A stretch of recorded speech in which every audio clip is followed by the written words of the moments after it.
You could accept the fact that this city is headed for a disaster of biblical proportion. What do you mean, biblical? What he means is Old Testament, Mr. Yes. Mayor. Real wrath of God type stuff. Exactly. Fire and brimstone coming down from the skies. Rivers and seas boiling. 40 years of darkness, earthquakes, volcanoes. The dead rising from the grave. Human sacrifice, dogs and cats living together, mass hysteria.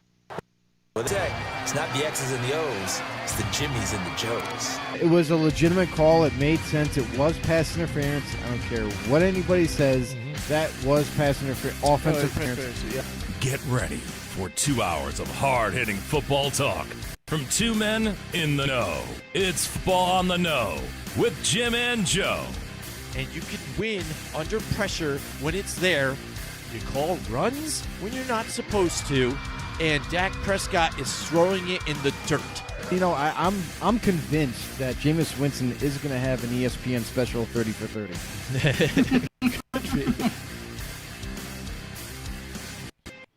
All right, what's going on, everybody? Welcome once again to another episode of Football on the Know. I am Jim McPhee, and alongside of me is Mr. Joe DeCapita. What's going on, Know-It-Alls? Welcome back for another edition of Football on the Know Show. We are ready to go and talk some more football when there's nothing really happening right now. Oh, it's amazing. But guess what?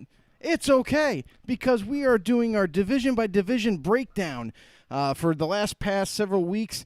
Now we're at the very end in the finish line. We're right about to cross it. But we are talking about the NFC South. Absolutely, everyone. Thank you for joining us. We are streaming live from Restream, and then that's all through Facebook and YouTube, and also on Twitter again. Once again, on Periscope, you can find us on Twitter. Thanks a lot for joining us. Yeah, so, I mean, despite all that, not a lot going on. You know, Right. Are we even going to have a season with COVID and everything? People are still trying to figure out what's going to happen. Training camp is set to start on the 28th. Teams are starting to, get out there and practice. We're seeing videos of that now, some guys out there. Right. But despite that, even some of the contract negotiations and stuff like that making news. And one of the biggest things here was Patrick Mahomes signing his extension, and it was just out of control here, and it just surprised people. It surprised some people, but I mean, we already heard like the rumors were circulating around the NFL about the potential for him to hit that $40 million mark, and oh my God, I mean, 10 years. $450 million. It's around that ballpark. I know there's been a lot of contradicting, statements and so forth about how much it is in total, how much it is, per year and that sort of thing. But the craziest thing is how this contract has been structured. It hasn't been structured to the point where it's going to suffocate and destroy this organization in the future. Now, Patrick Mahomes played a huge part in this, obviously, and he didn't want to constrict the organization going forward to help maintain and keep the train going like they are. Super Bowl champions right now. So sitting on top of the world, he didn't want to ruin them in the long term against the salary cap. So he helped as well as his agent and the organization worked well together and constructed this contract in a certain way to where they are still going to be able to maintain most of their players and also add new and fresh talent in the coming years. Yeah, absolutely. Just like that, like you said, the way they structured it, it was real nice and friendly to them. And like you said, now you're talking about having to get Chris Jones, you get his deal done because he's saying he's willing to sit out here and there. Is there going to be enough money left over with all that going on moving forward? Here's the thing with Chris Jones. Chris Jones now, he's not afraid, and I don't expect the Chiefs to, honestly, even though as great of a player Chris Jones is, I don't expect them to back up the Brinks truck for him. And I could very well see them play out this year. He's got that tag. He signed the tender. He's on this team for this year. And then after this year, I'm sorry, Chief fans, but it looks like right now he's on his way to free agency. I don't see the organization making a huge play to maintain and keep him. They are still going to try. Don't get me wrong. But they are so far apart on contract talks right now that I don't foresee it happening. And bearing a huge change, it will not. So Chris Jones, listen, he wants a deal done now. And I don't think now after seeing Mahomes getting this deal and now they're moving forward, that Chris Jones in his asking price is going to be a little bit too high than what the Chiefs want to pay right now. So even though they still are going to have some money to play with, I don't think they want to do another huge mega deal to keep another franchise type player with this team right now. Mm-hmm. We've seen other contracts like that before. You look at Khalil Mack, who signed that mega blockbuster deal at the time. And they're trying to maintain and keep some of their bigger names in Chicago. So it is going to hinder them if they go and do that. But I don't think that it's going to happen. I think the Chiefs are comfortable, and I definitely see in the future that they are going to look to replace Chris Jones instead. I know that's a tall order to ask, but again, they don't want to keep doing these mega deals or these big-time contracts because then you're just going to run out of money eventually. Mm-hmm. And the only thing is, though, I see if he decides he wants to sit out this year, though, with this he's whole pretty thing, firm. I think this defense is going to struggle then.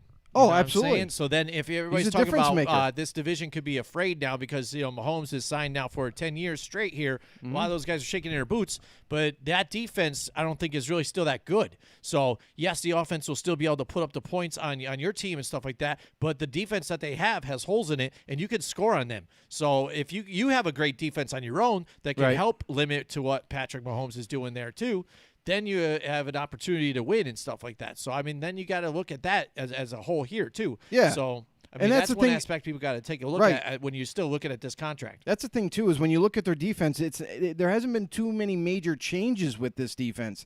They're very strong up front. Obviously, their D-line is one of the best in the league. And their safeties are very, very good with Tyrann Mathieu and Thornhill back there. Very good company in the back end of that defense, but the corners have been, kind of up in the air at times. Kyle Fuller, I believe that he's a very good corner, a decent starter for them, but they have holes elsewhere. You look at their linebacking core, and they did manage to do well in the draft and get some depth and guys that could potentially start, but all in all, their linebacking core getting a little bit older. Don't know how long they're going to be able to maintain with the current veterans that are on the team. But that's a struggle in itself, and they still have to find a true answer on the other side at cornerback. So in the middle, there's some weakness there, but on the back end of that defense, pretty stout, pretty good, and their D-line is their strength as well. So still need to make some improvements there, and we also know how prolific and high-powered this offense that they have. Now they lock up their big-time quarterback for the future. He's going to be there for his whole entire career, and it's, Chief fans got to be really ecstatic right now. Yeah, absolutely. Again, let's just take a look at it quick again. It's 10 years, $450 million.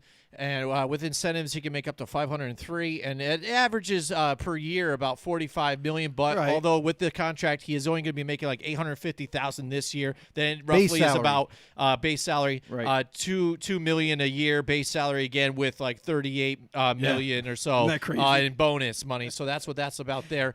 And 63 and 81 million there is all guaranteed there. So that's the deal there in a nutshell here. Looking at it.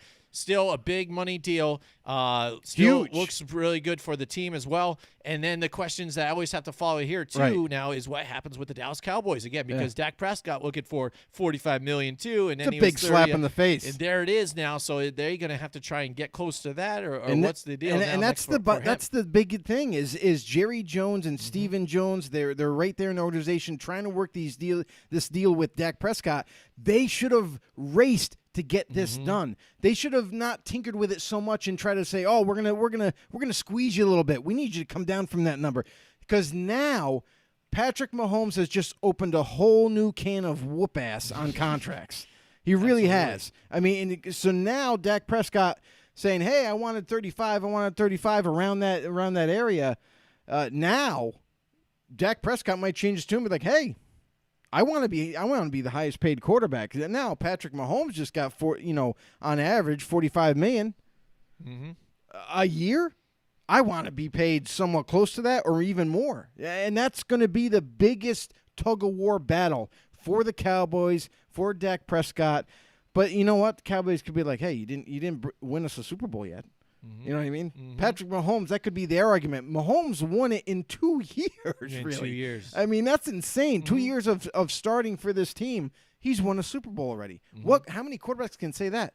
Not very many, if at all. So that right there is absolutely amazing. The Chiefs had no choice but to unload the money truck for this guy and make sure he stays in Kansas City for the long term. Now, Cowboys are in a little bit of a pickle. Another team that has to start thinking about and start talking about this contract is Deshaun Watson, the Houston Texans.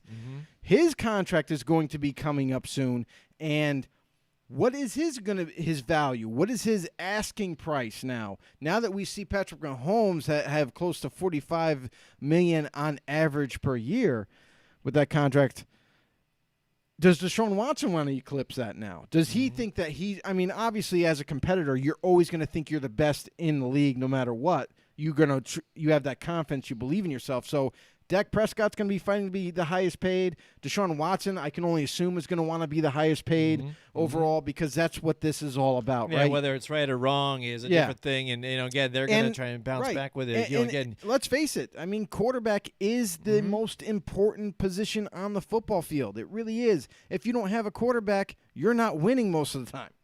So, this is going to be interesting to see how those two teams now unfold their contract discussions. Now, it is very possible, and I know we've talked about this in past shows, that they do have Andy Dalton in their back pocket right now. Right. He is due to be their backup for this upcoming season.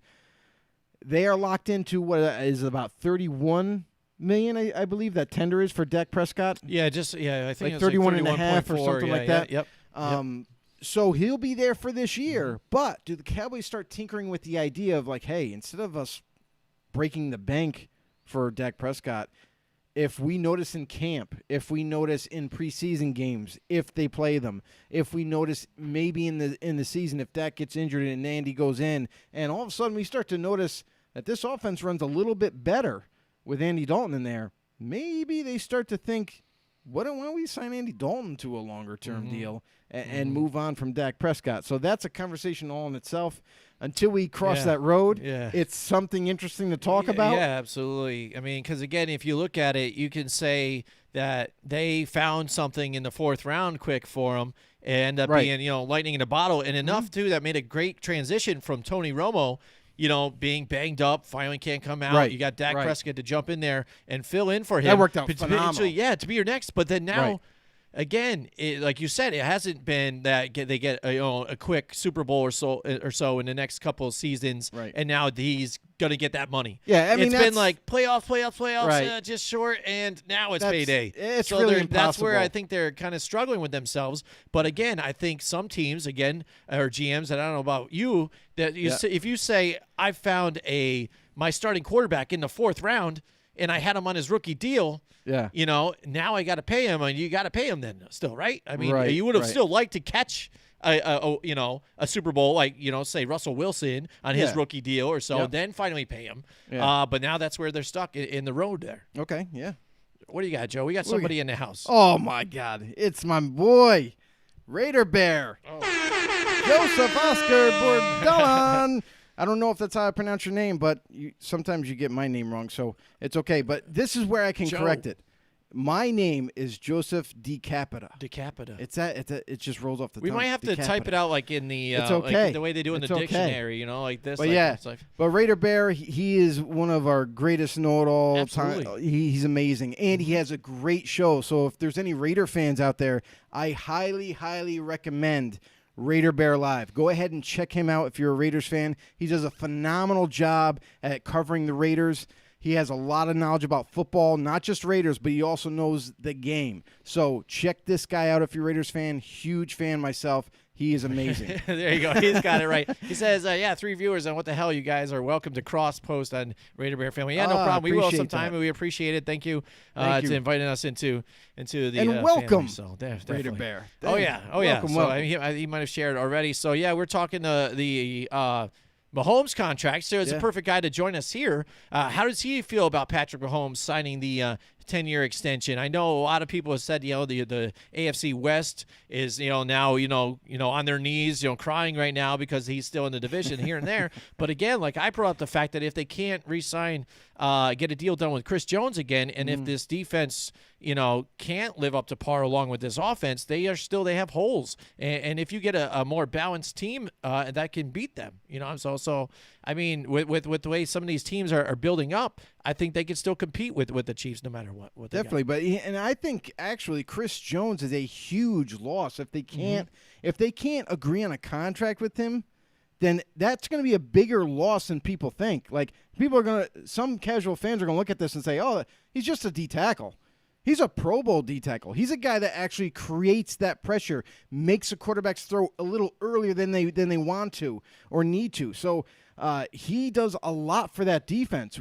We've already talked about the Chiefs' defense as being kind of not as prolific as others and a little bit weaker at times. So when now you take a big, huge component out like Chris Jones, that's going to really tremendously hurt this defense. It's not going to be the same after that point. And they still haven't built a complete solid defense on that side of the ball. So you got to wonder, what is now that they've unloaded all this money to Patrick Mahomes. Now looking down the road, we've already seen how they structured this deal. It's still going to give them enough freedom to sign a free agent here and work on the team.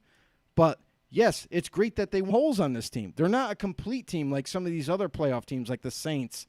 And it's going to be interesting to see just how they can keep the nucleus together, if they can do that. Right.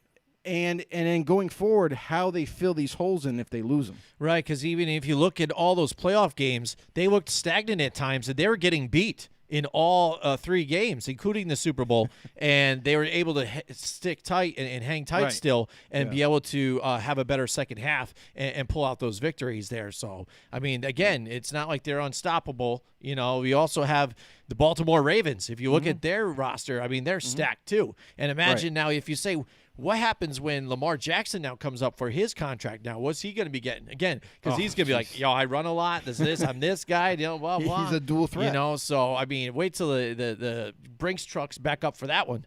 Logan Moore is in the house. He says, a Raider Bear repping for the Raiders. Absolutely. Raider Bear in the house. All the Raider Bear family, we appreciate you guys joining us with us tonight. Welcome, Logan. Welcome. So, absolutely. So, Mahomes gets paid. It's a big deal. So we'll see what happens. Big deal. Big deal. Yeah, so moving forward. Now Raheem Mostert. Now he requests a trade. Now he's out there. A lot of people. He's upset. Yeah, definitely. I mean, a lot of people saw this guy bust on the scene. 2 years ago. Last year was where he actually got a lot more of the touches, and it looked like now maybe he was going to be the main back here in San Francisco and stuff. And they made a late run. They go into the Super Bowl, just come up a bit short there against the Chiefs.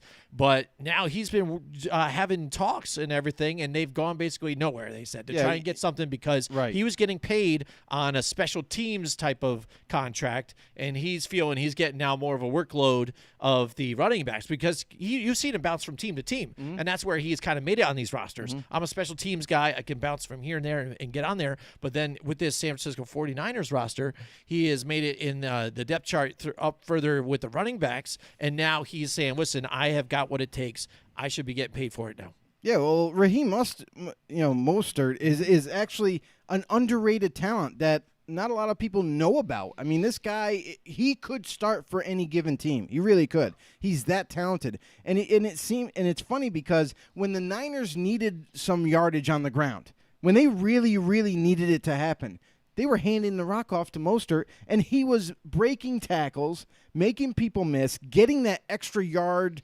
or two when needed. The guy was a absolute bull and was getting the job done. Now he's like, hey, I want to be paid for my play on the football field. Where's my contract? Can we get this done? And it seems like the contract negotiations have really broken down between Raheem Mostert and the 49ers to the point where Raheem's fed up. He's aggravated. He's like, listen, you guys have extra time. You guys are at home now. You're working from home and all this thing. We can concentrate and get this thing done very quickly. But there's no advancements. There's nothing's going forward. So he's fed up and he wants out. Listen, the 49ers have one of the deepest backfields as it is. So Raheem's like, listen, you're just thinking, hey, I'm just the next running back in line for you guys. So you know what? That's okay. I want to take my talents elsewhere. Trade me. Mm-hmm. Yeah, absolutely. And look at him here. If you look at his stats even from last year it was his best year yet. And he played in 16 games. He had 137 attempts, 772 yards, and 5.6 yards per carry and 8 touchdowns. And that's the thing. In 2019, he led the league in yards per carry, and that's what he's trying to bring up here with his agent and what he's been doing and how effective he's been with the 49ers.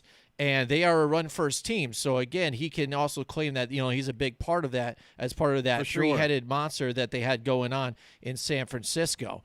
And Brader Bear comes in, and he says Mahomes' deal will affect the entire league negatively. Absolutely. He's detained to be Dan Marino. He's Aaron Rodgers, a one-win wonder putz. Schmuck. The bowl win hides their flaws. They threw 2 picks and were losing in the fourth quarter to a soft offensively Garoppolo, a P-word, Niner team. Yes, that's what I mean. And the thing is that Niner team was mainly on defense, tough on defense, stay balanced, and just run the clock out on offense, kind of. You had a great running team. That's your strength. Go with that. And Jimmy Garoppolo run off of the play action pass because they have to stop the run, go off the play action pass, and be high effective, short, accurate passes. That's basically it. Didn't have to put pressure on them. As long as they were in the lead, too, they didn't have pressure. Because when you saw games when they weren't in the lead, too, via the Seattle game earlier on in the season, you saw where he got shaky. And when he had to go there and make a game-winning drive, you didn't see it so much out of Garoppolo. And you saw that same guy in the Super Bowl, and that's what happened. And that's why the Chiefs ended up pulling out a win, though. But just like he said there, too, again, the Chiefs had their backs against the wall in multiple games. They should have probably been knocked out, but a game by teams that just couldn't close them in, and dumb mistakes by, yet again, O'Brien. That's for really the Texans. Yeah, but that's really what it was. I feel that the teams that were playing against the Chiefs in the playoffs, they beat themselves. It wasn't necessarily it wasn't the Chiefs beating these teams outright. We've noticed the Chiefs struggle in the playoffs and in the Super Bowl, and for them to still come out as winners, that's got to be distraught and terrible for the opponent. I mean, they had those games. You brought up the Texans, Game, with Bill O'Brien and his stupidity. I'm sorry, but just flat-out stupidity at his head coaching position and making terrible decisions and then leading and helping the Chiefs, in other words. So it's absolutely incredible to me that teams and this is what it is. They're overthinking in these game situations. They're trying to do way too much. They have the game, and because of their screw-ups, it's because of them own selves. They're either trying to work too hard on the sideline and try to come up with all these creative plays. We saw with Kyle Shanahan with the Atlanta Falcons when he was in the Super Bowl, when he had the Patriots on the hook. There was no way the Patriots win if they run the football. Run the football. That's it. I understand Kyle Shanahan kind of wanted to make a name for himself, or just say, "Hey, I won just by passing the football on the Patriots, and it was all me." And that may have played a part in it, but he overthought this. He thought he could trick Bill Belichick and say, "Hey, you know what? If I throw the football, he's never going to expect it," and it backfired. He ended up getting a couple sacks. They were at a field goal range instead of running the clock down. Even if Kyle Shanahan and the Falcons get stopped, they're still in field goal range. They kick a field goal, and by that time, with the time that runs off, there's no way the Patriots can come back and win that game. Absolutely. Raider Bear joins us in here on a few. He says Shanahan is a script coach that makes lousy adjustments. When teams counter his strategy, he wills see Patriots versus Falcons Super Bowl. You just said Chiefs versus Niners loss. Loss. LOL. Tell him, Joe. I was typing this as you said it. There you go. It's See, all there you good. go, buddy. It's We all good. got you, man. We got you. Yeah, Got you, Raider absolutely. Bear. Yeah, there you go. And he also said up here, we were talking about Raheem Mostert Okay. here. Mostert was drafted, dictates Yep. his salary range regardless of talent. It's just the business. If the NFL running back that the running back is devalued, and Logan Moore joins us, said he's still it's still a good point. He produced on the field, he deserves a little more money. Yeah, and that's the thing though too. I mean, but how much again? 'Cause Right. what are you looking? What's it? We didn't hear the number from his agents yet though. No. What are they asking for? No, and because that's right. And that's the thing too is the details we don't know. And Raider Bear, maybe you can help us out with this because you're on the West Coast. Maybe you get fed a little bit more information than we do. But we don't know the details as far as what he's actually asking for a new contract. Is he kind of overpricing himself, just like many other running backs like do? we've seen it with Melvin Gordon. I What, mean, he Melvin had Gordon? finally flashes where he could be good. Like, Right. oh, finally, this is Yep. what we want, and Yep. then there you go. So Yeah, he and sold it out. even Todd Gurley at one time with the Rams wanted to be the highest paid, whatever. Ended up getting $14.5 million on average, and Devontae Freeman is another one that kind of priced himself out of Atlanta. He wanted a little bit more money, and then Falcons just had enough, and they moved on from him. So you see this every single year. It's always a new name that wants a big contract and wants to be the highest paid in the running back position. It just isn't going to happen anymore. Now, yes, you're absolutely right. Running backs are devalued. And it's because all the evidence is right there. In the draft, in free agency even. Teams can find a running back for either on the cheap that has great potential. They just need some guidance, some nourishment to get on the football field and show what they can do. Or in the draft, teams have drafted running backs in the middle to very late round, 6th or 7th round even, and they turn out to be starters. You look at Phillip Lindsay for the Denver Broncos. That's a 1,000-yard runner almost every single year, and the guy has played well above where he was drafted. So these teams are seeing evidence that, hey, I don't have to take a running back high in the first round. I don't have to take a running back high in the second round. I don't even have to take a running back in the third round. I can find a very talented running back to fit my offensive scheme later in the draft. Don't have to use any of my high picks. Are you kidding me? I'm totally going to do that because it's gonna better my whole roster. It's gonna make my team way better. Because I feel I get better talent in the front end, and then I still get a starting caliber running back later on. So that's why they're devalued, and teams have seen the evidence over and over, and so that's why you see all these guys that are asking for more money, they just simply don't get it, and teams move on. Absolutely. And Logan Moore chimes in. What does he say, Joe? Chargers looked at Gordon's contract with the Broncos thinking, that's what he held out for? Totally agree, Logan. And that's the thing is that Melvin Gordon himself was his own worst enemy in this. He could have had a nice deal done with the Chargers, stayed with the Chargers, stayed with Austin Eckler and him as that 1-2 punch that the Chargers could have had.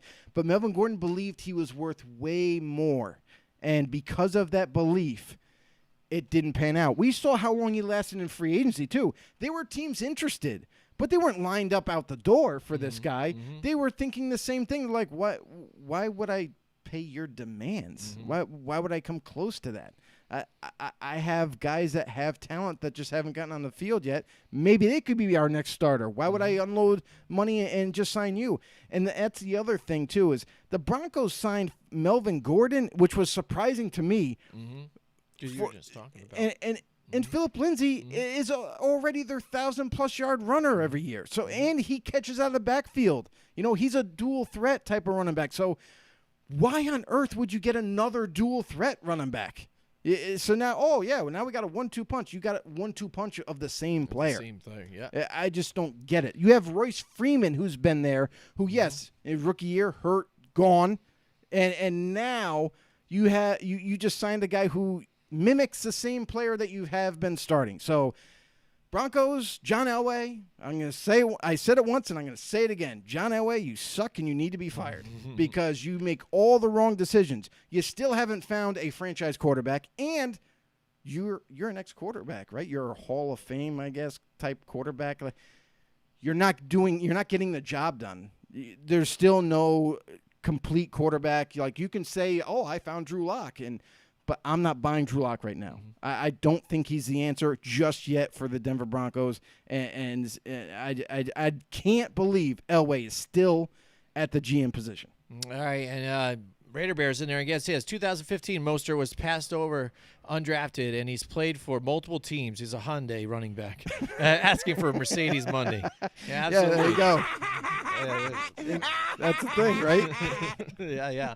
Definitely. Well, is he asking for Mercedes money, though? I mean, if he is, that is kind of ridiculous. Because, again, awful look at what you're looking at. Yeah, right. Okay, you did okay, but you're not a 1,000-yard rusher. Right. I mean, you're not, an everyday back. You still you have Coleman back there you can still use. It's and that's nice. the thing you got to come down to earth if that's what you're if you just want to be paid more than a special teamer, right. That's fine. But for Raheem Mostert, seeing that they're not seeing eye to eye, there's got to be an issue where he's asking. Absolutely. And for Raheem Mostert, here's the thing: is you should just worry about getting a contract on not crazy money. Okay, get paid decent. That's fine. With a team, that's really. fine. But earn the starting job. After you've established that you are the starter, and after you sustain a productive season or two, then you've made then you've shown that I belong here, I belong to be the starter, and then later on you can ask for more money like you're seeking. There you go. But you have to the prove Hyundai, the Hyundai of running backs You here. have There's to his prove stats. it. The From Hyundai 2019. And that's his best. I mean, because I was looking at some others, and it wasn't even worth bringing up. So that's how bad it is. Gotcha. And just little spot starts here and there. So surf and turf there with Raheem Mostert. So looking for some more money. That just jumped onto the news line this today, so we brought it up here too. I was going to get into some David Njoku too. I mean, but I think maybe next week even too, we can look at maybe some spots that he could possibly go to because he wants out of Cleveland as well. And so, I heard the Cowboys are looking for a tight end. Somebody could use a tight end. How about the Patriots? I heard the Can Redskins. You see Njoku going to the Patriots now too? I mean, that would look Redskins nice got too. a wide open competition that? at tight end. Yeah. Why not throw another one in the mix? Absolutely. Yeah, there you go. Raider Bear says Raider fans believe in John Elway. He's been helping them for years probably too, right? I mean, absolutely. I mean, and that's the funniest thing is that Raider Bear brings it up. They're absolutely right. As a Raider fan, you want Elway to stay in office. You want him to continue to be GM because he's actually holding the Broncos back. Oh, yeah. Maybe somebody tainted his chew or something like that. We're not sure what's going on there. But boy. Absolutely. Yeah, so we got a lot of stuff to talk about. We thank everybody for joining us, everybody from Raider Bear family and stuff like that. We appreciate it. We're streaming from YouTube and also on Twitter and Facebook Live. So and that's the beauty about this. This is the beauty about our show. We like to get feedback from our know-it-alls out there. And listen, we'll talk about whatever you want to talk about. So if you come on our show and you have some questions or you even have some opinions, like Raider Bear has got some great ones. By the way, if you're a Raider fan, you might want to check him out, Raider Bear Live. Great dude, knows football, knows the Raiders very well.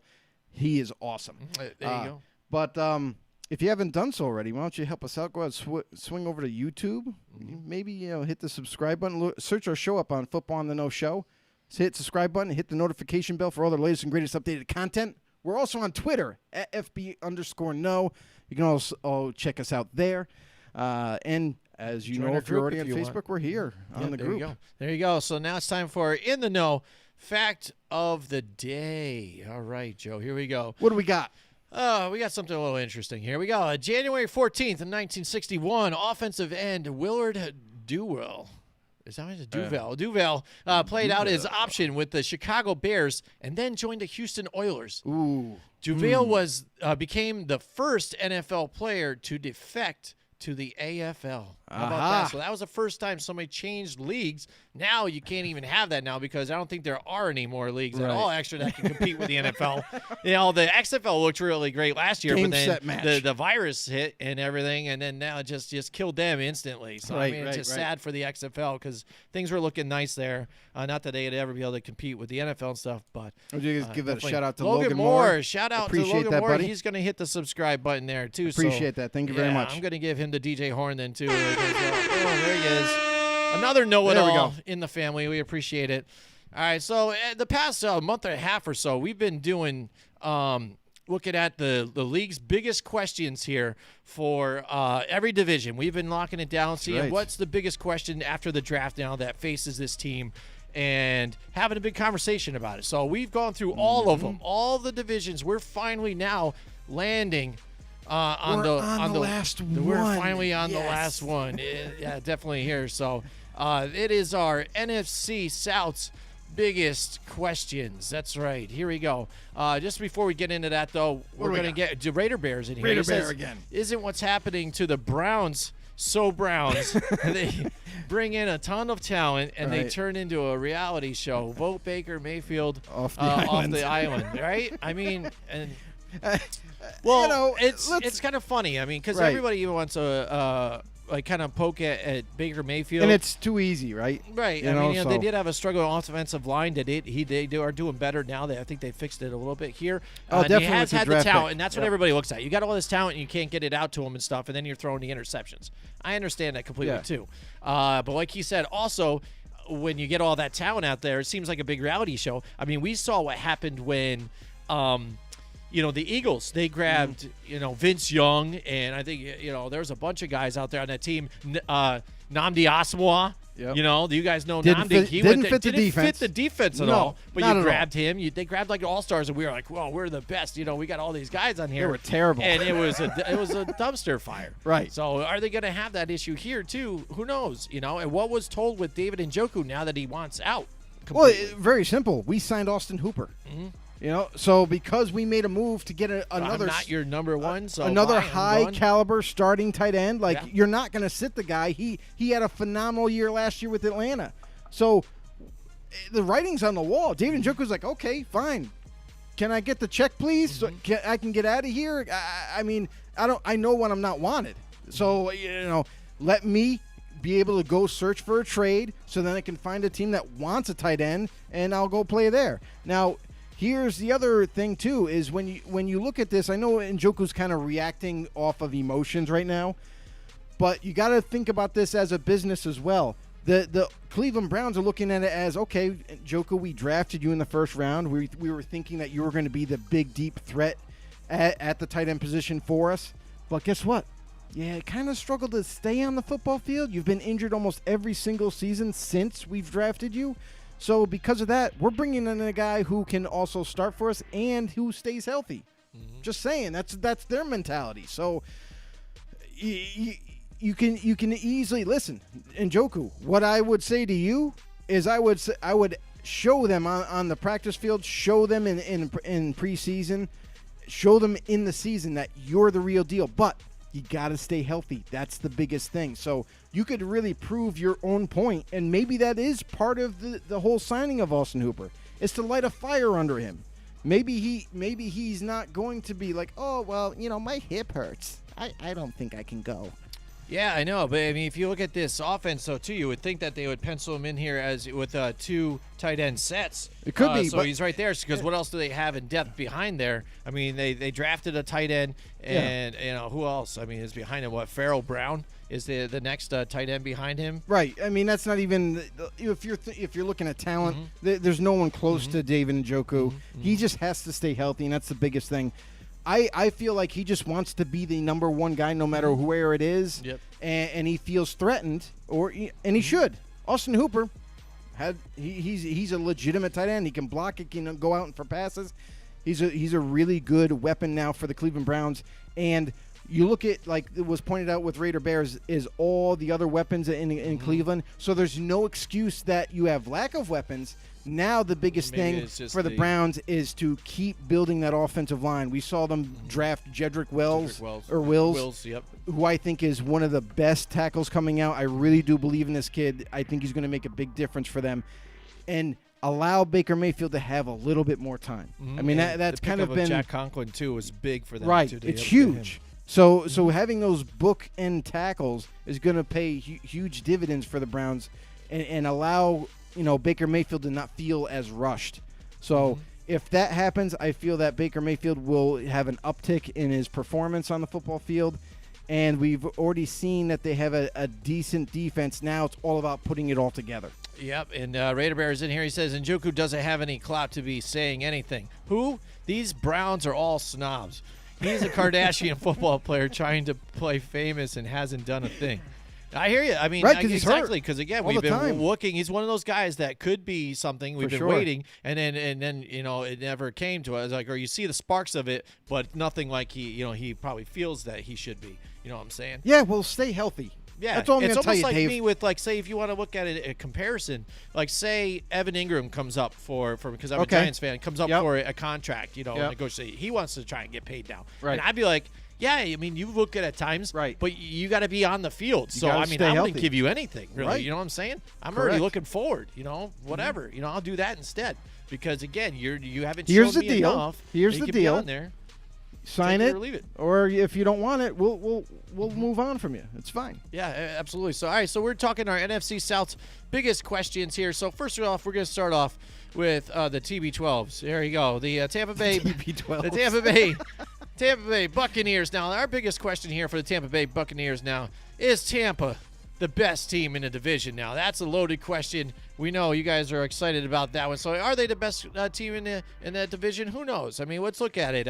We still got the Saints there who have been the division leaders for the past three seasons here. Again, they still have a great team, on paper as well. Oh, yeah. And Drew Brees, again, he's getting towards his tail end of his career. You got Tom Brady joining this team to where we have been saying for the last 2 seasons at least that you've seen Tom Brady taking a tick backwards. He cannot hit those targets here. They're a little slow. The pass is a little behind the receivers. You saw Julian Edelman get upset with Tom Brady last year because of things like that. Throwing out his shoelaces. Yeah, not getting it to him. And now you're coming to Tampa Bay to where now all of a sudden Tampa fans, even analysts, are saying, oh, there you go. Is he going to be Super Bowl now, or how many more is he going to win for the Tampa Bay Buccaneers? Oh, wait, he needs to get Gronkowski over on the team to help him win. Are you kidding me right now? It's to where people are even asking, like, O.J. Howard, is he on the trading block now too? Because he's going to be upset. He can't, get enough touches there too as well. What's going on in Tampa Bay, Joe? And that's the other crazy thing is they got 3 legitimate tight ends that could start. I mean, they really can. Cameron Brate, O.J. Howard, and now you have Rob Gronkowski. But Rob Gronkowski, let's be honest about this. Rob Gronkowski is like 3 steps away from hurting his back again, three steps away from hurting his ankle, his forearm, whatever it is. This guy does not stay healthy, and he's been out of the NFL for quite some time. Yes, he worked out like very vigorously to try to get back in the NFL and all this other thing, and everything kind of had all the stars had to align to get him to Tampa Bay. Being New England had his rights. They were like, that's fine. Go ahead. Go see Tom. Listen, if the Patriots decided to move on from Rob Gronkowski and send his rights over to Tampa, and they were okay with that, there's a reason for it. They know that he's on his last leg going into Tampa and probably will get injured. So because of that, you see Tampa's built for it. Even if Rob does get hurt, they still have O.J. Howard at the time because we know he's another tight end that wants out because you guys brought in Rob Gronkowski. You got all these talented players around me. You got Cameron Brayton and so forth. What do you need me for? Let me go out and try to start somewhere else then. So this Tampa Bay offense on paper looks amazing, and this is going to be the best weaponry Tom Brady has ever had. Mike Evans, Chris Godwin, and those tight ends. Now, can the offensive line keep Tom Brady upright? That's going to be a big question. They have talent there. It's just, can they all work together towards the same goal. Right, they go and get Tristan Wirfs there too. The right tackle. That was a great pickup for them. Again, the question here though too is, are they going to be able to effectively run the football too, which they haven't been able in Tampa Bay for a few years now. Raider Moore. Now there's Moore is right there on the YouTube now joining us. There he is. There he is. He says last season TB12 was in the back of the pack on QB rating versus pressure. Right. Boom, shakalaka. There you go. Tom Brady agrees. Yeah, and that's the thing too, is can they create that pressure? Now if you compare these offensive lines, Tampa Bay's offensive lines to the New England Patriots. Now, I'm not talking about the New England Patriots offensive line that was beaten and battered last year. I'm talking about a healthy offensive line. It's not even close. New England's healthy offensive line definitely trumps Tampa Bay's offensive line. So Tom Brady is now moving to a little bit weaker of an offensive line. So, yes, he has more weapons, but it's a weaker offensive line to help protect him, which is going to affect him. And and just like you brought up, Jim, is that we have noticed 2 years ago that there's been a slight decline every year, and now he's with Tampa. Now, how is he going to adapt to the team? Yes, he has those nice weapons, but how is the offense going to look? That's going to be interesting to see. I definitely think it's going to be eerily similar to what New England was running. Not identical, but it's going to be similar to get the ball out of his hands quickly and keep the chains moving. So we'll have to wait and see on that. Absolutely. Raider Bear says the Bucs sucks. So Tom there. Yeah, so what? Yeah, 3 rings from cheating. Then he won nothing for 10 years. Then the Falcons and Sea Chickens wet the bed at the 1 yard line. And the human, who is that? Hike Marshawn Lynch, ready to want it. And well, yeah, he should have went in and put it in. Yeah, I mean, we all remember that, and everybody's yelling at the screen, just run the football. And there you go. And it should have been there. And then Russell Wilson throws the pick, and the rest is history. We're all stomping, breaking the TVs and stuff. But yeah, I know. If you ask a Tampa fan, they're going to tell you we're going to the Super Bowl. You know what? Tampa has been dealing with Jameis Winston for the last couple of years. They're going to be excited they got Tom Brady now. Yeah. You know what I mean? get that. But let's put it into perspective now. Tom Brady is not his prime self like he used to be. He is on his way on the downward spiral. So even though they have Tom Brady and they won the so-called Brady sweepstakes, let's be honest, there's only 2 teams in that race. It's not like every team in the NFL was like, oh, Tom's available? Oh, let's all go get him. No, wasn't going to happen. There was 2 teams that needed a quarterback that were searching for him. Tampa Bay wins the so-called sweepstakes, and now he's with Tampa. Okay, that's fine. But do I think this is going to catapult them to be a Super Bowl caliber team? I don't myself. Do I think this definitely makes their team better? Yes, it does make them better. But how much better? Now we look at last year. The record with Jameis Winston was 7-9. Yeah, you know what I mean. That was even they won the last couple consecutive to. Last they finally 2 years seemed like they were it getting was like going. That, 7-9. Yep. So now if you add Tom Brady and you have more weapons at his disposal, does that catapult you automatically to win division? No, I don't think so. I definitely think. Listen, and this goes a long way. If Brady, we've noticed that Brady's been, kind of like this ironclad warrior who doesn't get injured, who kind of stays out of harm's way. This could be the year where he could take a couple of good licks and really start to feel it in his age, and it might dictate the rest of the season. So I don't think they win the division, but I think that they could eclipse that second place in the division. Yeah, who knows? I mean, if like you said, you saw what they did with,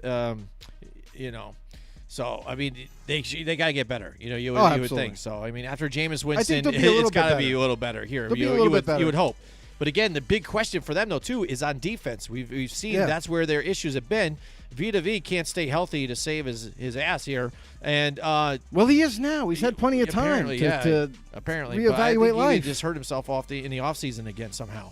I was reading up, and Sue is now joined the team now off the Rams, he wasn't back. Very inefficient with the Rams too. That one stint he had with the Rams didn't show up until later on in the playoffs for a game or so, and then that's it. Levante David's on his back end now. I mean, he's been there for a while. He can't hold the team himself. JPP still decent here, but mainly the issues they've had was in the backfield. So are they going to be better here moving forward here with them. I mean, so. the biggest thing too is I really love this kid that they drafted at safety. Is Antoine Winfield Jr. Was very high on him coming into the draft, and I believe that he's going to end up being the starter at that safety position for them. No question about it. Now they do have some younger, talented cornerbacks. With like Sean Murphy Bunting, who actually started to make a name for himself late last season on that Tampa Bay squad, and guys like Mike Edwards and Canton Davis, like those guys started to play decent. You know, they weren't the best, but they were learning as rookies and first year guys that they're starting to develop and they're starting to play better. So they have to take another step forward this year in order for this defense as a whole to come a little bit closer together and a little bit tougher. Going up against. What we got? We got Raider Moore just came on and said, just adding off subject, Carr was 6th in quarterback rating versus pressure, which is right because as much as everybody wants to bash Derek Carr, he had a really, really good season, and I think it's absolutely ludicrous that people keep saying, oh, well, you know, what if Marcus Mariota's going to be the starter because he signed there? Come on, guys. Derek Carr knows the offense like the back of his hand with John Gruden, so he's not going anywhere. Bearing an injury, not going to be replaced. So, but nonetheless, the Raiders did get some nice insurance with Marcus Mariota as backup. Yep, I hear you. And then what else he says? He says Brady is in a much tougher division now as well. Yeah, and that's the one thing I'm interested to see is he gets to play Drew Brees twice, Matt Ryan twice. You know, when he looks at Drew Brees, he had said this. You have the ring. And I see your Schwartz is as big as mine. Yeah, that's what he had said to Drew Brees. So, I mean, True it's a lot tougher division here for those guys here and Tom Brady. So we'll see what happens moving forward. We're excited if we get a season. I'm hoping. We're still looking forward to see what happens with these guys. I can't go without one. Yeah, definitely. So, all right, moving forward from the Tampa Bay Buccaneers, the Atlanta Falcons now. If they miss the playoffs now, do they rebuild? Now, that's the thing with these guys. Because taking a look and a peek at some of the contracts they have here, especially what they had locked in with Julio Jones, these guys might be in trouble pretty soon. You know, especially what they have a couple grand next year against the cap or with the cap. Not a lot of cap space. Hey, you just watched Spaceballs today. Awesome, excellent, dude. I love it. I can't find it. Man, I have to look for it quick. Oh, damn it. But here we go. This is for Raider Moore. Here we go. He's an asshole, sir. I know that.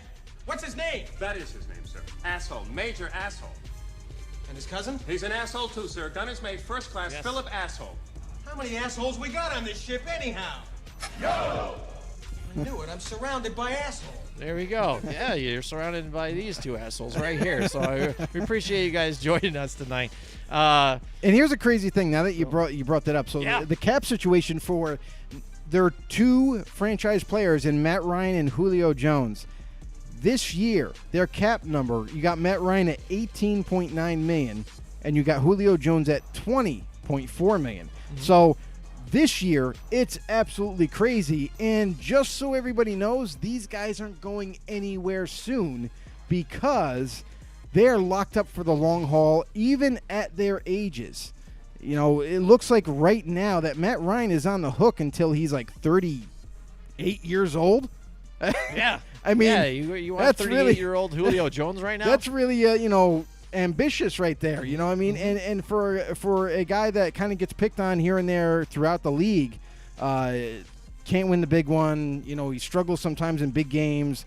You got him long-term till he's 38. And then the same thing goes for Julio Jones. Julio Jones is costing them a lot of money. And he's due to, I think his ending of his contract is like 37 years old. So, or 34 years old. So, talk about longevity. I mean, these guys, can they keep up their play on the football field till they get to those ages? Now, receiver is extremely hard to do that, to get to 34 and still be as good or as good as you are right now at 30. So, I mean, that is absolutely crazy. Raider Moore just kind of pops in. He goes, added Gurley, which he could have a good season if he stays healthy. And that's been kind of like the biggest question for Todd Gurley is he healthy, for one? And can he stay healthy for 2?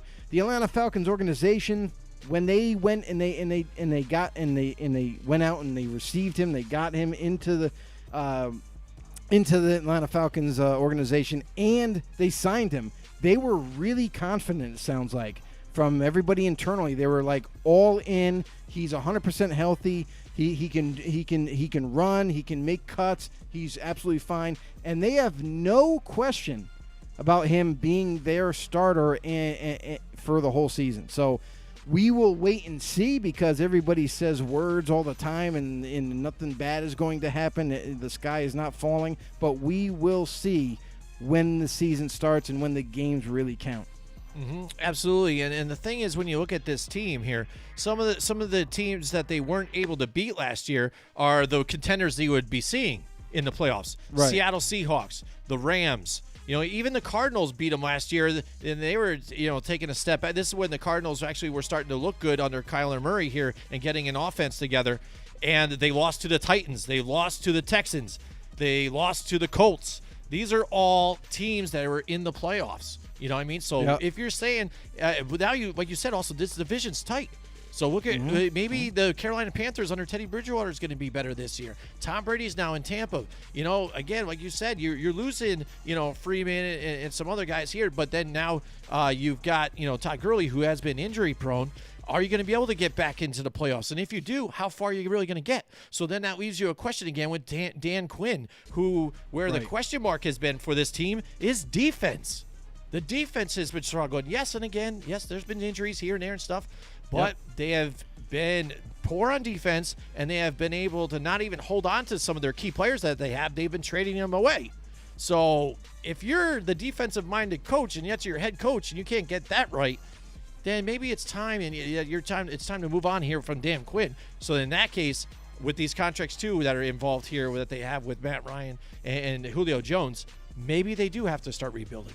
And that's the thing, too, is you bring up the defense. Now, defense has been, the last 2 seasons have been decimated by injuries. It hasn't been just a couple. It's been a lot. Deion Jones has been out. Devontae Campbell was out last season with some injuries here and there. You also had the back end. Keanu Neal was hurt. I mean, there was guys all called Desmond Trufant who still can't remain healthy since he's been in the league. I mean, it was one injury after another, and it didn't seem to end. So for the past 2 seasons, decimated by injuries, so you could allocate some of the blame to that not being healthy.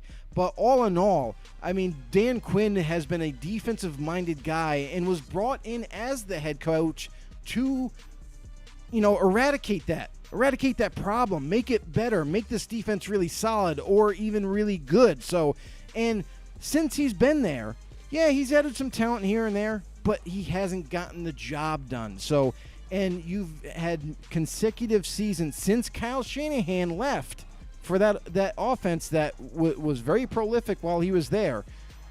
Since he's been gone, this defense hasn't gotten any better. It's kind of stayed like streamlined, like just nothing really happening. So, and he's been there for so long to the point now, Atlanta Falcon fans and the organization have to start questioning themselves and say, listen, how much longer do we let this roller coaster go? Does Dan Quinn deserve yet another season? I think this season has to be it. Just like Jim was mentioning, you can't keep giving this guy a chance after chance after chance with little to no results. It's got to be over after this season. And just to point this another way, in 2021, their cap number goes from $11 million this year under the cap to $59,000. Think about that. $59,000 in 2021 they will have at their disposal. So changes will have to be made. Plus, if you add in the hit from this coronavirus here on the 2021 gap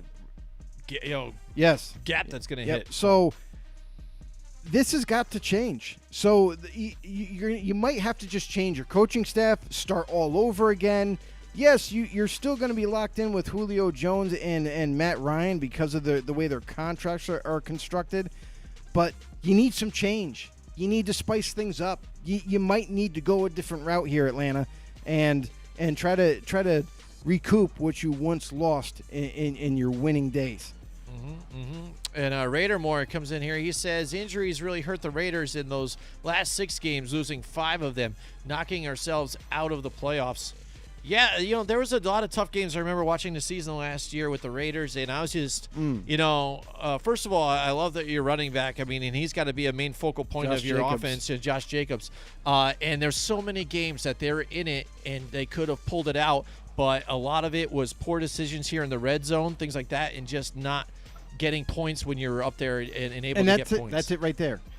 I'm sorry, Raider Moore. I'm a Raiders fan myself. If you haven't noticed, but I will say this: a lot of people want to point the blame on Derek Carr, but really it's on John Gruden. Every time they don't have a problem going from one end of the field to the other end of the field, but when they get in the red zone, it's the play calling. That's really what it is. It's the play calling. John Gruden gets a little bit too careful, a little bit too conservative with his play calling. Starts running it into the line when it's 3rd and 5 and he still needs it to get a first down or go for the touchdown. He just doesn't pull the trigger. So really, it's got to be on John Gruden at that point when they get into the red zone. Other than that, their offense is hitting on all cylinders. So Josh Jacobs, he was one of those injuries, towards the end of the season that the Raiders sadly missed him, and that kind of really changed this offense. But now they got more weapons on the receiving core.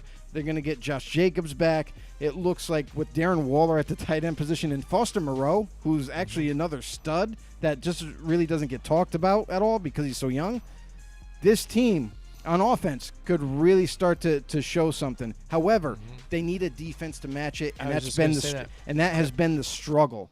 So, Raider Moore, just so what you say, Raiders were 24th in the red zone both years. Gruden plays conservative for sure. Absolutely, buddy.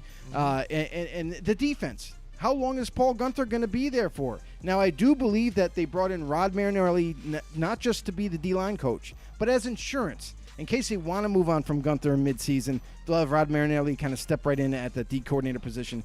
But it really is something you need to have a defense to go along with your offense. So let's see if any progress is made. He says Williams played good before his feet caught fire as well. That's true. Yeah. I mean, we'll see. We'll see what happens this season moving forward for the team. Again, you've got to be able to close out games that you're in it, and that defense needs to get better. That's where we saw issues last year to where people were just dropping points on them to where they even traded away Gary Conley, and best got rid trade of him. Ever. To try and get points, to get guys and picks, and moving forward here. We'll see what happens, see, hopefully they can compete in this division here. That's going to be a little tighter. Definitely. All right, he agrees 100%. There we go. All right, so moving on with the NFC South's biggest questions, we're moving on to the Carolina Panthers here. Now, can Teddy Bridgewater prove that he's a franchise quarterback here in Carolina? We saw him for a brief stint here in Minnesota where he looked fairly good, then got the injury. Looked like it potentially could have ended his career. He gets a chance here with the Saints.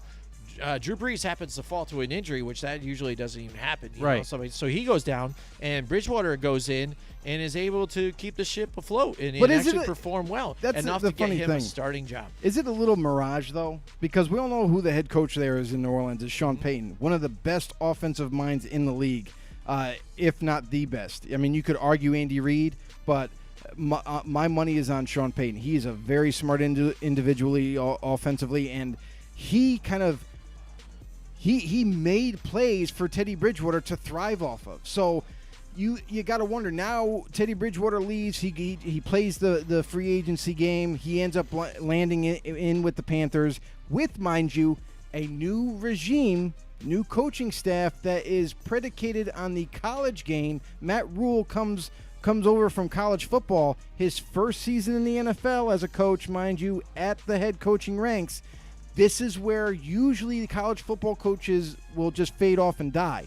We've seen it with Nick Saban, who's been the absolute best right now college football coach in the nation. Matt Rule's coming into the NFL. Nick Saban had his chance and failed miserably. Now Matt Rule's coming in. I wonder, is he going to use more of a college offense? Is he going to use a little bit of the pro style and college with their option plays and so forth? Because they have Bridgewater, he is mobile. He can do a lot of things that they might like. If they do use an offense that's predicated more on college football, it just isn't going to last. It's not going to be good for Teddy. It's not going to be good for this offense, even though Teddy Bridgewater's coming into a kind of a little bit of a revamped offense here. They still have DJ Moore, who looks the part, is the number one receiver for that team. Robbie Anderson gets signed by the Carolina Panthers. He's coming over as the number 2 option. And Curtis Samuel, mind you, was starting to make a name for himself late in last season and looks to stay at that slot position. And this team, we don't know what this offense is going to look like, just like the rest of the NFL is not really sure what's going to happen. But when you got Christian McCaffrey in your back pocket, this kid is the offense. All you got to do with Christian McCaffrey is get the ball in his hands and watch him work. That's it. You know what I mean? So that's going to play a big piece in this offense as well.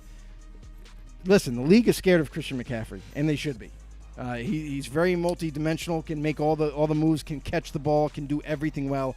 And now you've added a couple of younger pieces at the receiver position. So it looks like they've gotten better overall on offense. Defense, they have some holes. Don't get me wrong. They have some holes. Their defensive line is pretty solid, but their linebacking core is a little shaky. Oh, especially after Luke Kuechly, retired. Yeah, right. Definitely. I mean, that's a big surprise for them. Who did they replace him with? Well, they are playing more like a 3-4 defense. So they brought in Tahir Whitehead over from the Raiders.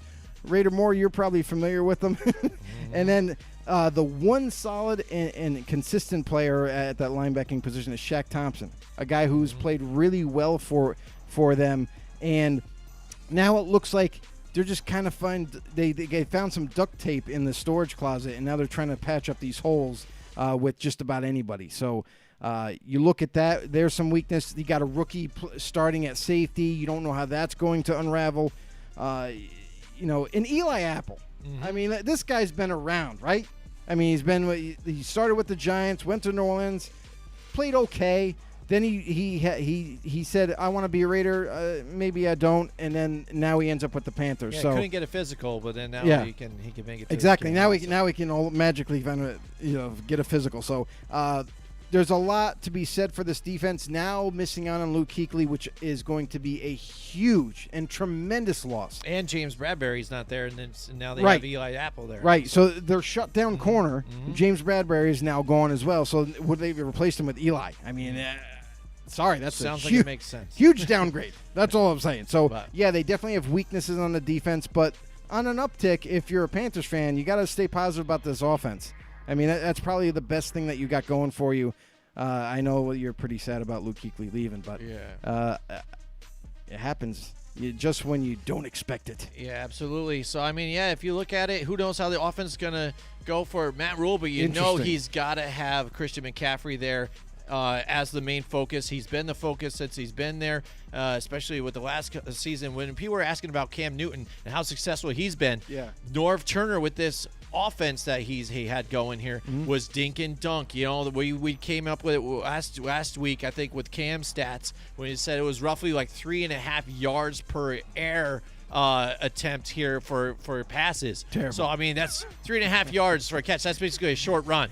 You know what I'm saying? So, I mean, and then Christian McCaffrey had 1,000 yards rushing and about 1,000 yards passing or receiving. So, I mean, he is their whole offense. It's got to revolve around them. And, yes, they've got to just get it open, though, to DJ Moore. They have Robbie Anderson on the back end for speed. Would see how it's going to produce here for them. That's basically Cam Newton holding the ball up above his head and just falling forward. So, I mean, can he be productive? We shall see. That is the biggest question facing this team. Absolutely. Raider Moore comments. He goes, "Great guy, but Whitehead can't cover. He is decent against the run." There you go. To hear Whitehead, I know how you feel about him, but for me, he was okay against the run. He did miss some tackles and everything. So good riddance is all I got to say. Thank God he's gone. And finally, now in the NFC South's biggest questions, we have the Saints. Can they crown themselves division champs again? Here we go. We've done it the past 3 consecutive seasons here. They've gone back-to-back 13-3 records here. Drew Brees got injured, finally shows a little chink in his armor. And, in the playoffs, we've seen him make, in the one playoff game, there was pass interference, but even some of those plays in pressure situations in the big games, he's faltered a little bit here, and I love Drew Brees. But again, he's also mentioned that this could potentially be his last year, or that he's done, because he's got even the TV deals, or so with Monday Night Football or whatever. Yeah. When he retires, he's done. He's already got it nailed down. You've got Jameis Winston there in the back end. Is he going to see any time here in case Drew Brees gets injured again? And you're also seeing Taysom Hill, getting fluctuated back and forth. But basically, this is it in a nutshell. They're putting all their chips in that Drew Brees, this is his last run typically here for this team. They're still loaded all around, I would say, even except for even corner position again. Just because the fact that they've got Jackrabbit there. You're replacing Eli Apple with Jackrabbit over there. Which is an upgrade, I will say. In a sense, but he has been getting cooked a lot especially he better not be on the number one. But they better not set him on their number one receiver. I was going to say good, because if you can put him on, say, Mike Evans or something, you're going to get toasted. Well, I will say this. It's a different defense, so we have to wait and see. It's probably going to fit him better. It seems to be like the whole thing is whatever the Saints reach out for a Giants corner, they actually improve his play. Maybe not enormously, but they do improve it. So because it's a different defense, maybe he has an uptick, and resurges his career there. So the other thing I want to say too is it's funny how Drew Brees handles himself year to year, because for the past 3 years he said I might think about retiring, and the guy just keeps coming back. I think again he's playing a game, because he's taking it on a year to year basis. It's about how he feels physically and mentally, and it's about his family, and then he just comes to a decision before the offseason concludes. So Drew Brees decides to come back again, which good thing for the Saints, because they are not ready to move on from him just yet. They do manage to sign his potential backup and maybe future starter if Sean Payton can work some miracles with Jameis Winston. So they do have some play there. And Taysom Hill, a lot of people they're growing in excitement saying, hey, maybe Taysom Hill could play quarterback full time. But Taysom Hill's been such an X-factor type of player for Peyton. He moves them everywhere. He plays special teams. He can play linebacker sometimes. He can play running back, receiver, a little bit of quarterback, even some tight end. So this guy, he's kind of always moved around like a chess piece. So I'm not really sure if he can be that full-time starting quarterback. It would be interesting to see if they kind of play with that maybe in a preseason game. Give him some reps and see what he can do. If we do have a preseason game. If we do. They're probably not going to, because they want to get the season started and get it rolling, so we'll see what happens. They do. It's definitely a potential. They could have maybe 2 games. Maybe they don't do any. We'll have to wait and see. He chimes in from YouTube. He says, Kamara let me down in fantasy football last year. Don't fail me again. Yeah, I mean, he was taking on the helm by himself. You see him back there in the backfield. You say, those lonesome. So a lot of fantasy owners, they were like, hey, let's grab him. He's going to look nice. He's the feature back. And it didn't happen so well, that way. But again. But that's because it became too one-dimensional, especially when Bridgewater was in there. Nobody was scared of Bridgewater. So everybody did concentrate on just Kamara, stop him, and they did it well. So if I'll say this, if Breeze was there the whole entire season, you would have saw a different Kamara. He would have definitely gotten the ball in receiving. He would have been running the ball. It would have been great. But unfortunately, it didn't happen. The one big change now is coming into the draft, Cesar Ruiz. They drafted him in the first round. He's going to play right guard right now. He's penciled in for, but he was seen more as a center. So he can do both. They can mix him up on that offensive line. I think this is a great addition, as well as Emmanuel Sanders. They managed to get Emmanuel Sanders, who, even at his age, still looks like he's in his prime, for God's sakes. You team him up with Michael Thomas. Are you kidding me with this offense right now? And then you also got, at tight end, you also got Josh Hill and Jared Cook as receiving tight ends. I mean, this team looks pretty stout, just like it usually is. And then you look on defense. Very solid defense. That's the craziest thing is when we were thinking about biggest question for the Saints, we actually had a really hard time trying to think of one, because when you look at their team as a whole, player to player on this roster, they're pretty solid in every category. So they got some young talent. They got some guys returning that are a little bit like a veteran presence. Like Jim brought up Demario Davis. Like maybe that could have been a question, which it could have. And I would say this, their draft pick in the 3rd round, Zach Bond, I think he could beat out Demario Davis right now. I think he's that talented and fits this defense to a T. So watch out for him, to start to make a push for the starting spotlight. Raider Morris jumps in. He says, say Drew gets hurt early again. Gotcha. Do you see Winston able to win like Bridgewater did? Yes. And I'm being completely honest, and not because I think Winston is going to miraculously be like an above-average quarterback to elite. Nothing like that. I think it's going to be just because of the coaching and the tutelage that Drew Brees is going to give Winston. This is probably the best situation Winston could hope for, because not only is he going to be learning and developing behind a Hall of Fame type of quarterback, but he's also going to be learning and developing with a Hall of Fame type of head coach in Sean Payton, a guy who is very creative in his offense, and he's going to find ways to put Winston in the best position possible and get the most out of him. Yeah, and I agree. And plus, he has a better offensive line here, I think, than he had 100 at Tampa. times. And like you said, the coaching, it gets it done. The way the offense is designed here, he's got plenty of weapons, again, too. They're all set up for him.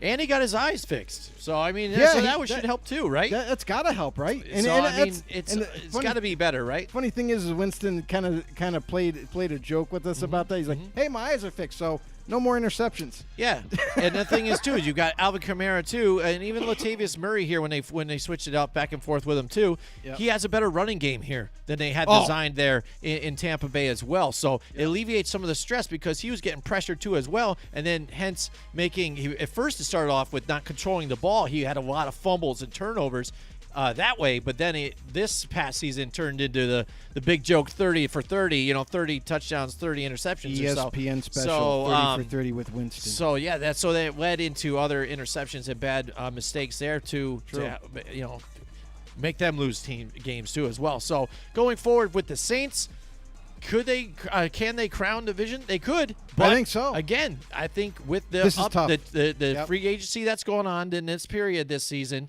and with even the confusion what's going on with the pandemic, it could be a little stressed here. But one thing that is good about this team, if you want to talk about how everybody's not been able to practice and be together and stuff like that, as a whole, this is pretty much the same team. And and Drew Brees pretty quickly he can get in tune with Emmanuel Sanders. Emmanuel Sanders is a veteran. He's been there for a while. He can get it going. Oh my God. No big deal there. He doesn't have to learn a whole lot. It's not like getting a fresh rookie wide receiver here and there in him, stuff like that. Right. So this team is locked in. The teams that have been with each other the longest, without a lot of turnaround, the Chiefs even too, they're going to play the best this season if we get it going here. So that's one thing to look out. It's people with fresh guys like the Cincinnati Bengals, stuff like that. Get Joe Burrow in there.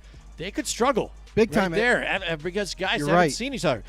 People are high on Drew Lock in the Broncos. They can struggle because, dude, he's just getting his fresh receivers in here too, from the draft. They got to work together, you know what I'm saying? And when you're not being able to get into the practice together and stuff and get all that work in. Need chemistry. There's problems, you know Definitely. what I'm saying? And that's the craziest thing about this pandemic is guys aren't being allowed to get together on a, even off the field basis. It's being frowned upon if they get they're still doing it. Yeah. I mean, let's face it, they're still doing it. Oh, yeah. But it's going to take a lot of chemistry, a lot of time on the football field, and we might not see crisp and high performance play on the football field like we're used to in the beginning of the season. We might have to wait until mid-season till we start to see all the teams starting to hit on all cylinders and playing like they're supposed to. Absolutely. And there you go. We finally wrapped it up with all of our biggest questions here with the NFC South. There you are, the NFC South's biggest questions. Yes, moving sir. forward. Yeah, so we're done with that. Thank you, know-it-alls. Thank you that's so it for much. us tonight. We thank you guys for joining us. We really appreciate everybody that subscribed to YouTube and first-time viewers, too, right now. We are on YouTube definitely. at Football on the No Show. You can follow us on Twitter, FB_No, and also our Facebook group. We are Football on the No Show on our Facebook group. Join the group. Have some fun. We don't just talk Raiders or Giants or whatever. We talk every team, too. Whatever you want to bring up, that's fine. We don't care. We're just having a ball here, too. So just make sure, again, you head to YouTube, hit the subscribe, notification bell, let you know whenever we go live. And we also do a bunch of other funny skits and things like that. Yeah, I just want to say thanks to Raider Moore, who's now a new nodal on our show. Absolutely. It's been In the awesome. house. Thanks to Raider Bear. He's about to have his show pretty soon, in about an hour or so. Raider Bear, check him out, Raider fans. If you're looking for a great Raider show to go to, Raider Bear Live is the place to be. Guy knows football. The guy knows the Raiders inside and out, and he has all the greatest updated content. So we have a late arrival, Jim. Late arrival. It's been happening more and more lately. Here we go. We got a late arrival. Who's in it? Mike Who's in the house? Tackett is Mike in the Tackett house. is in the house. There we go. I got to hit him up with the DJ. There you go. Mike Tackett. Happy Wednesday. Wednesday, guys. There you go. I looked into my Magic 8-Ball, and it let's see what told he me sees. that it is highly unlikely the NFL plays a full season, if at all. My question is, if the NFL season doesn't happen, how will the league handle the 2021 draft order?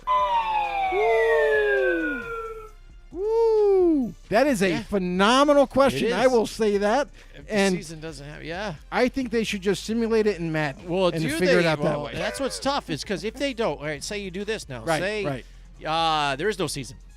So that probably means that there's no college season then too, right? That's different. You would, yeah. No, I'm just saying they might be, but even South Carolina is saying right now that they're The mayor is saying he's not going to allow high school or college football because again, if the college doesn't do another season, so then do they just instantly jump into the next? Moving forward. Now, what does that mean for guys that were potentially going to come out into the draft? They didn't get their last senior year in or their last potential year of eligibility in there. So We do could they have to possibly stay? There's see- going to be a lot of stuff going on with that. We could possibly see a no draft for a year. Yeah, almost like a pause, reset, and then we're doing 2020 in 2021. You know what I'm saying? Like a redo. I mean, that's maybe what could potentially happen. It definitely could. Maybe they do. And how could you? I'm pretty sure they could make it happen, but you would have to go off of like 2 years ago's tape.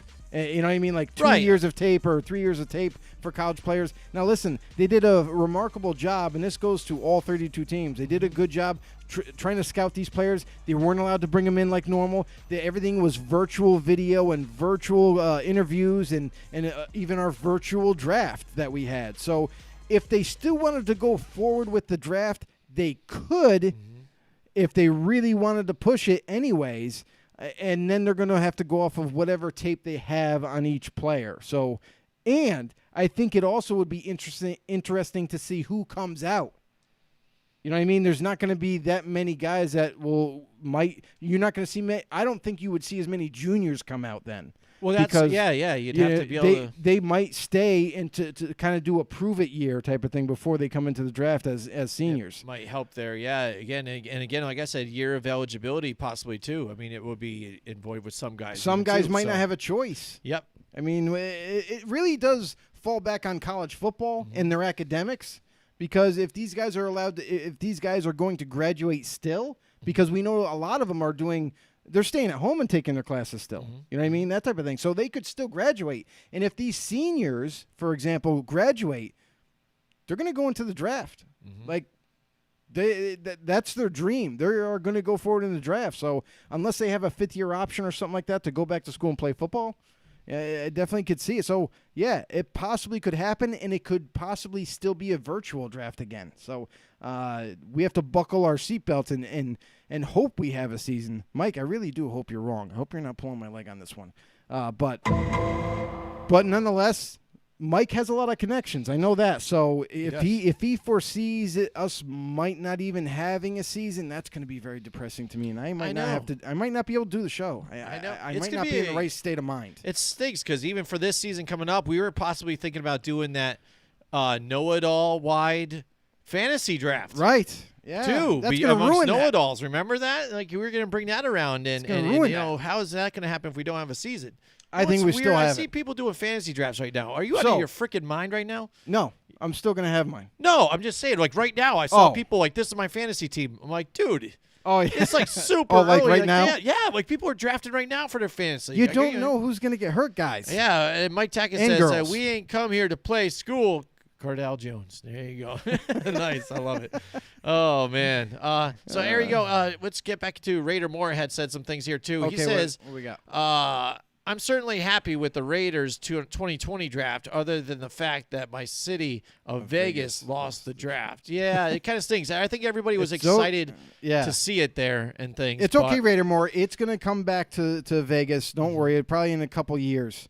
It also, what did you say? Personal health is going to be the key to this season. NFL stated if a player gets sick, regardless of a negative test, they must sit out for a week, then test it again before they can return. I got bronchitis. That's possible too. So I mean, and that's the thing is the NFL themselves are also taking protocols in this crazy world that we live in right now. So that's going to be crazy. And the other thing too that's being talked about in the NFL is giving players the option to opt out of the season. And if that's going to go forward, you might see a lot of these big time stars, or even anybody for that matter, they might opt out to the point where will teams be able to field a good team on the football field? Because if it's one thing NFL fans can't stand is poor football play on the football field. So they might have to deal with it this season. It would be or really whatever, rough. or even see relived some of these XFL players coming back to life, or something. Who knows, or whatever. I know they're going to expand. Roster, here and there in practice squad guys. Two and stuff, spots each roster. Yep. Yeah, but I mean, looking forward, if they don't have a preseason, that's a major factor, I think, for some of these guys where you get to see live play with some of the rookies that you're bringing and things like that are the late draft guys, right, or just somebody they picked up. They got to see them on the football field. Because, and that brings me to maybe a fact that, like, if they eliminate the preseason, are they going to still have like co-camps, scrimmages going on like they have in the past in the last 2 years? Because that would have to simulate your real-time game play. Right. Then You that have 7-on-7s, that would make 11-on-11s, sense to where that happens, and that's where you would make your your cuts. But here's the thing that I think they do need. They do need at least one preseason game. They have to have some kind of preseason game against another team, because that's when you start to see. Players go up against a different team. Their play elevates, because now they know it's for real. Now I can hit somebody. Now I don't have to worry about this, that, and the other thing. I go out and I play my heart out. So I do believe they have to have at least a week or even two to help the coaches evaluate their younger talent, their undrafted free agents that they brought aboard, and guys that haven't been with the team until now. So I really hope that this happens. I really hope we have a couple of preseason games. I really hope that we do have a season. Mike, we love you. We hope that you show up a little earlier if you can help it. If you can, I understand. Because we do miss you, buddy. We do miss you. We do. But Raider Moore, way to go, buddy. Yeah, he's been locked in. He's on the this. MVP for this show here too. He gets absolutely a beer. Virtual beer cold to you. one. From us to you. There you go. He says with very little tape, could be some great players not making the team. And he said 2022 Vegas is hosting the draft. 2021 Pro Bowl here is exciting too. That is so he's even in Vegas. He lives in Vegas, huh? Yes, awesome, sir. Man. I love Vegas. Vegas has always been a good time for me. Raider Moore, we're awesome. gonna have to come out there and party with you, I can't brother. wait till like some of this travel ban. Yeah, so we can come I gotta out. go. I gotta visit my man Mike down in Florida. That's right. And then go see Raider Moore too, maybe too. That'd be great. But we appreciate you guys joining us tonight. That is it for us. We really appreciate it. We'll be back next week with some more stuff to talk about.